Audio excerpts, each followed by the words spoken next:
Welcome to the second topic of the analytical section, which is economics. So let's begin.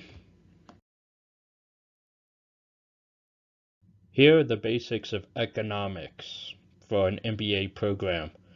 Please refer to your worksheet workbook for definitions and better understanding moving forward. And a quick note is most business schools, depending on the professor, will cover macroeconomics for your first few weeks, so you have a basic understanding of how macro becomes microeconomics. In microeconomics, all these definitions you see are from microeconomics, and micro has more to do with business day-to-day operations and understanding in theory than macro does in the business world. Why do we study economics in business school? The very first thing to understand is public policy solutions helps economic inefficiencies. In other words, it gives us a basic understanding how to fix inefficiencies through policy. And then the second one is it helps individuals make optimal decisions under very different circumstances. And then moving on, you'll learn all markets and how economics affects you. But the key takeaway of the why is it's more than just a monetary discipline. Economics is a powerful tool for understanding society and the drive to maximize well-being. You'll take a lot away from an economics class in your undergrad or MBA program. Plus, there's a lot of great YouTube videos out there that help break down different topics on different economics. And the animations are great that explain so many different policies and how economics works as a whole. As I find great ones, I will be posting links continuously to this one class in this platform we're using. So always come back and check, and I will have a one-stop shop for you here that gives great explanations for economics and understanding the why it's important for business. Now let's understand the purpose of economics. As you're reading through the bullet points, let me just clarify that the first one is all about managers and individuals creating supply and demand, which creates prices and quantities of goods, like basically economic transactions. While the second bullet point is understanding market is crucial to achieving your goals as a manager.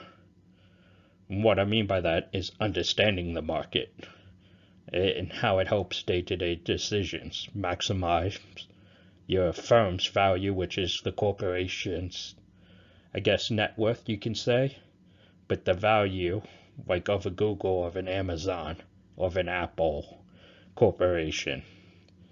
And then the final two bullet points, we'll learn how managers can use this to influence and to create market power.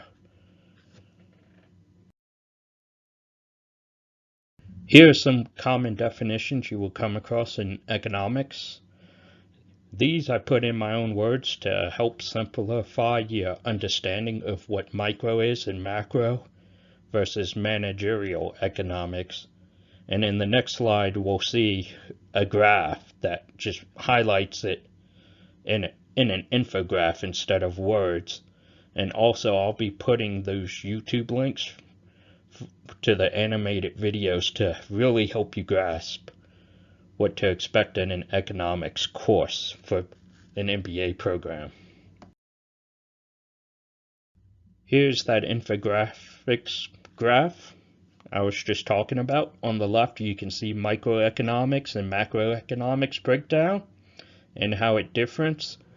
And then on the right, I put managerial economics And the three places it focuses on, from demand analysis and forecasting to profit management and capital management. I hope this gives you a clearer, better understanding of the three differences between each economics field that you'll be learning through a business program. Most will teach you micro, and it leads into managerial, with 2 to 3 weeks just spent on macro so you get a basic understanding.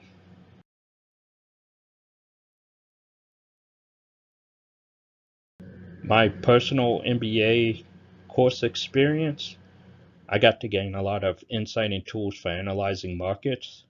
I do have a bachelor's in economics, so a lot of this stuff made sense to me already. But what the MBA did was expand on my knowledge that was focusing on the global economy and the global business environment. Everything is tied into the global environment in a business school economics perspective. And this page just shows what the MBA expanded on for me to understand globalization a lot better, which I'll talk briefly about in the next slide. To continue on my MBA course experience, I learned a lot about international trade and finance in the MBA program and how globalization affects performance and strategies of nations and firms. And it helped develop the frameworks for analyzing both opportunities and risk when operating in a global business environment, which everything is done online today, and a lot of corporations in the Fortune 100 to 500 operate globally now and not just domestically like we once did in the past.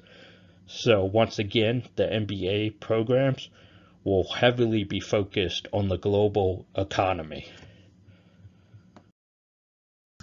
Any questions, you can email us, find us on Facebook or Instagram.